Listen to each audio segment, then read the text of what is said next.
Hi everybody, and welcome to today's tutorial. We are making matchbook ticket books. Ticket books in a matchbook cover. I don't know what to call it. That's about the closest I can come to it. I think they're super cute, and I think they're really versatile. You could use the tickets individually as ephemera.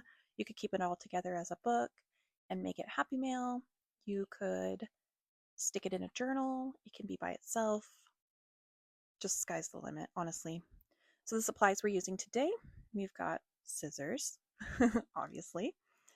We're going to use a ruler and a cutting tool.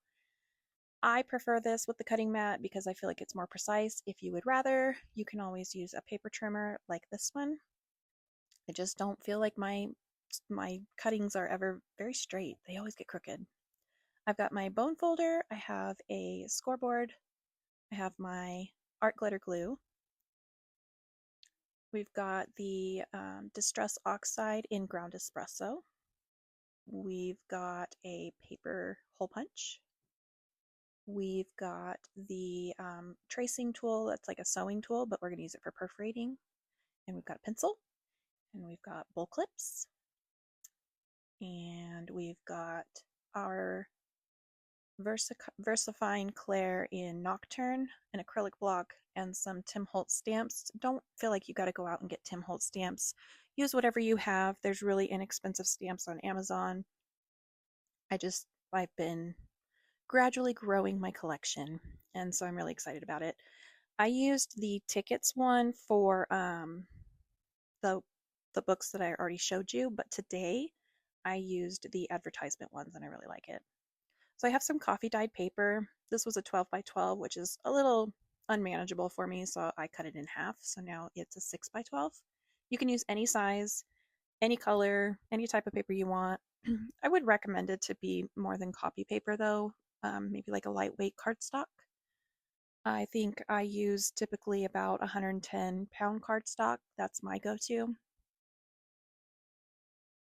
And then I marked where it would fit the stamp like comfortably, and it ended up being about 3/4 of an inch. So as much of the paper as I had, I made strips at 3/4 of an inch. Yours might be different depending on the stamps that you're using, so just make sure that you kind of try out or like measure and get an idea of what size you need. So these are 3/4 of an inch by 6 inches, and I was trying to decide where the stamp would go and what kind of stamp I would want on the very top of it. Because if you think about like a ticket book, sometimes they have like the perforated edge where you give the ticket to somebody and then you have the stub that kind of corresponds with it. And so to kind of give that effect, I'm going to put a little something on top. These two stamps were like the best. That one I really liked, but it was just barely too long. I just figured I'd stick with the 5/9.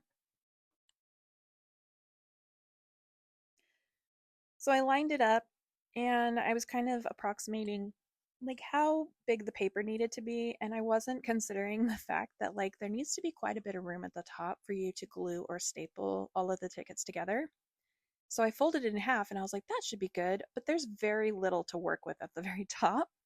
And I was like, So I left this in so that I could show you that if you have like a smaller or a shorter stamp, you could totally make this work. So that paper could have still been used, and in fact I do use it later, but I used this one instead to give me an approximate size so that I knew what to cut my other strips down to.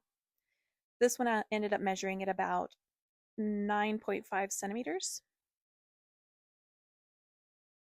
And so that's what I did with one of the strips is I cut it down to 9.5 centimeters, and then I used that as a template to cut the rest of the pieces. You could measure each one individually if you wanted to. You could, use your paper trimmer or whatever you want to do. I just used scissors. I used it as a template. I didn't care if it wasn't absolutely perfect. It was close enough. And the raw side of where I use my scissors, I could always hide under the matchbook cover. So nobody was really going to notice if there's like an imperfect cut, right? Plus, this is handmade. Does everything have to be perfect? Absolutely not. Am I a perfectionist? Absolutely. So, yeah, sometimes we get hard on ourselves, but we've got to embrace it, right? It's okay to not be perfect. Only Jesus is perfect. So now I'm using my VersaFine Claire in Nocturne. and I'm stamping the advertisements by Tim Holtz onto one edge of the strip. And I'm making sure to do all of them facing the same way because I don't want them to look kind of weird when you flip through the book. So just keep in mind where you're placing your stuff.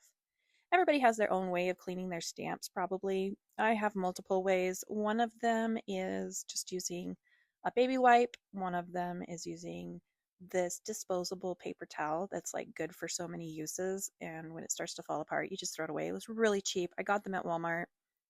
It's like a microfiber. It's really cool.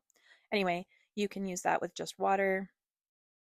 This one, I think I ended up using my Mrs. Meyer's lavender because it smells delicious.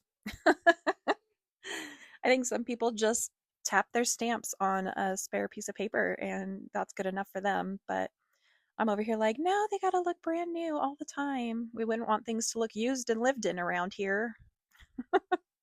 So, anyway, I go through each and every one of these and they don't have to be perfect. Again, we're trying to make it look vintage and old, and so it's totally fine that some of the ink really got splotchy on there. I don't mind it. I started to score it and I was like, no, no, we're perforating. So I figured out where it would be at the top of the stamp. They're all pretty close to the same size, so that wasn't too hard to keep it universal. But for some reason, I ended up going off on one of them, and so they weren't lined up perfectly, and I don't really know how it happened. Even as I'm watching this, I'm like, when did this happen? So I don't know what happened. I must not have had it butted all the way against the edge. Either way, trying to keep them all at the same spot is pretty important if you want them to look like they belong together. So I put them all together and I was like, one of these doesn't belong. But it's okay. I could have just left it out. But instead, I was like, oh, we must replace it. I don't know why. In my head, I felt like, well, we have to replace it. So I'll just use this piece that I had earlier. The things you do, right? You could have just left it out, but you do whatever you want to do. Apparently, I wanted to use this other piece of paper. But don't worry, the one that I had stamped and the perforation wasn't in the right spot, we do use that later. So it did not go to waste. And even if I didn't, I would have cut it out and put it in with my tidbits and ephemera pieces and fussy cuts and bits and bobs, all the things that we hoard because we are paper crafters and that's what we do. So now I'm going to take that small number and I'm just going to put it right above that paper, that perforated line, paper edge. You knew what I meant. You could totally mass make these. Like, look at this. You just line them all up and you just start stamping. You could mass make these books, have a whole mess of these like tickets easily. You could make so many of them in a short amount of time. I will say, this probably took me about 40 minutes to make the one book. I also move really slow. So maybe that's why if you're really quick at crafting, you might get it done faster. I don't know if it's just me. Sometimes I feel like time doesn't really matter when I'm in the middle of crafting. All of a sudden, what felt like 20 minutes ended up being 4 hours. I don't know. Tell me in the comments, does this ever happen to you? Or is this phenomena just my problem? So now we're taking the hole puncher and we are just doing half circles off of the center of that perforated line on both sides. It gives it that real nice vintage ticket look and I really like it. And because we made the perforated lines all in about the same spot, when you put them together, it should line up really nicely. I did do them in clusters, whatever is like easy and manageable to handle. That way you're not cutting each and every one individually. Then I wanted to ink them. This is optional. You know, some people love that distressed, grungy edge. I do. If you don't have to do this. Just skip this step. But don't forget the perforated edge if you do it because it really does, like, it's a game changer. It just makes it look so cool. So now I'm going to put all of these together with my little clips so that they don't move, and I'm going to glue the top. Now, if you don't want to glue this, you could also just take a stapler and staple them. You could even staple them to the matchbook cover. In fact, I have done that. I think the ones that I showed you in the beginning are, one of them is like that. The thing that I didn't care for with that method is that you can kind of see the staple bulging through the paper. Not really a big deal, but I would much rather have it like that adhesive top, glued together look. So that's what I did. Then I found some papers that I thought would look really good as the cover and kind of auditioned them. Any any of these would have looked really beautiful, but I did settle on the blue with the black and white like plaited look. And I really like how it turned out. I like the simplicity of it, but you could use something that's super patterned. You can use something that's super simple and then decorate it. You could do stamps, you could do coffee dyed, you could do anything. So just play around and see what you like the best. This is actually a scrap piece of paper, and so it already has some folds in it, which is totally fine. Um, they didn't bother me when I was trying to. I have a new camera set up. Did you notice how shaky it was? Yeah, bumped my head onto you guys. Sorry about that. So now we are measuring it to be just slightly bigger than the tickets. So the tickets were 3/4 of an inch. So I'm making this 1 inch, and that will leave me 1/8 of an inch on each side of the ticket, which I think would look really, it looks really aesthetically pleasing. I really like it. So I folded that over just the tippy top. And then we're taking the bottom and we're not folding it super snug. We're going to leave a gap, and I'll show you here. There's like probably a 1/8 of an inch, almost 1/4 of an inch of a gap. And that's because we need a little bit of a tuck flap. And so we're going to glue where the fold is right on the fold line with just a thin strip of glue. That's going to keep that from just opening all the way. Notice I forgot to ink it. I was like, this is going to be hard to ink when it's already glued. So no big deal. We just quickly ink it, then we glued it down. So now you just have a little tuck spot. I burnished it really good, and that way it stays closed, but you still have your little tuck for the tags. And then on the top, we just want to make sure that everything fits nicely. If it's too small on the top, you're going to have them buckling inside the book, and we don't want that. We want it to fit in there nice and flat. So I glued that down. I clamped it so that it could cure all the way and hopefully stay really, really well. Art glitter glue is a really good one to use. It's very strong.